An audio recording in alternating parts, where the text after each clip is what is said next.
கபரு ஒவ்வொரு நாளும் எம்மை நோக்கி சொல்லுகின்ற ஒரு 5 விடயங்கள் அந்த கபரு சொல்லுகின்றது. அன பைத்துல் வஹ்தா, நான் தனிமையின் வீடாவேன், என்னுடைய தனிமை உன்னால் தாங்க முடியாது. ஃபஜஅல் லக முஅனிசன், எனவே உன்னோட கூட இருக்கிறதுக்கு ஒருத்தரை கூட்டிட்டு வா. அதுதான் கிராஅத்துல் குர்ஆனில் கரீம், அதிகமாக குர்ஆன் ஓது.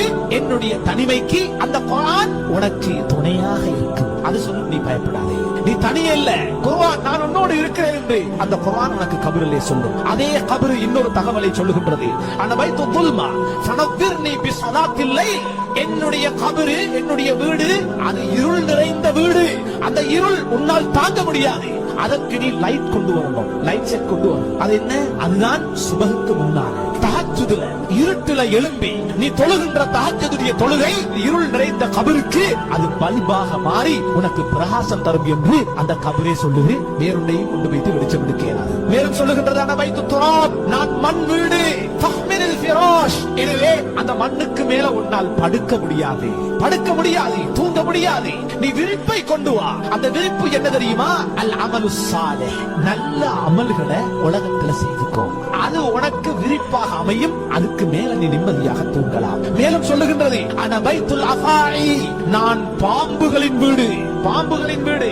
உன்னை அடக்கியதோடு பாம்புகள் எனக்குள்ளே வர தொடங்கிவிடும். எனவே நீ அந்த பாம்புகளை விரட்டுகின்ற ஆயுதத்தை கொண்டு வா. அந்த ஆயுதம் தான் நீ அதிகமாக அல்லாஹ்வுடைய பெயரை சொல்லுவது, அவனை திக்ர் செய்வது, அல்லாஹ்வை அதிகமாக நினைவு கூறுங்கள். அது உங்களுக்கு அந்த கபருக்குள்ளே வருகின்ற பாம்புகளை விரட்டி அடிக்கின்ற ஆயுதமாக மாறும். மேலும் சொல்லுகின்றது அன பைத்து சாஇல் முன்கர் வ நக்கீர், என்னுடைய வீட்டுக்குள்ளே முன்கர் நக்கீர் அலைஹிமா மினல்லாஹி ஸலாம், பயங்கர தோற்றத்தை உடைய பயங்கரமான மலக்குமார்கள் வரவிருக்கிறார்கள். எனவே அதிகமாக உன்னுடைய வாழ்விலே கலிமா ஷஹாதா, அஷ்ஹது அல்லா இலாஹ இல்லல்லாஹ் வ அஷ்ஹது அன்ன முஹம்மதர் ரசூலுல்லாஹ், அதனை அதிகமாக சொல்லு. அதனுடைய அர்த்தத்தை விளங்கு. அல்லாஹ்வை மதித்து வாழ். ரசூலுல்லாஹ் அவருடைய கட்டளைகளை பேணி நட. இது அவர்களுடைய அந்த கேள்விகளுக்கு பதிலாக அமையும். என்னுடைய இடம் இருக்கிறதே அபுக்க சாலிஹீன், நல்லவர்கள் கூட கபரில் வந்து அழுகிறார்கள். முன்னோர்கள், நல்லோர்கள், சலஃபு சாலிஹீன்கள், சஹாபாக்கள் கபரை கண்டு அழுவார்கள். கபரின் காட்சி நல்லவர்களை அளவைத்தது, உலமாக்களை அளவைத்தது. கண்ணியத்துக்குரியவர்களே, அதற்கு உஸ்மான் ரலியல்லாஹு அன்ஹு அவர்கள் மன்னரையை கண்டால் அழுவார்கள். ரசூலுல்லாஹ்விடத்தில் இருப்பீர்கள், நரகத்தை சொல்லுவார்கள், அழமாட்டீர்கள். சுவர்க்கத்தை சொல்லுவார்கள், அழமாட்டீர்கள். மன்னரைக்கு வந்தால் பார்த்து தேம்பி தேம்பி தாடி நடைகின்ற அளவுக்கு நீங்கள் அழுகின்றீர்களே என்று கேட்கப்பட்ட போது அவர்கள் சொன்னார்கள், இது சாதாரண இடமா?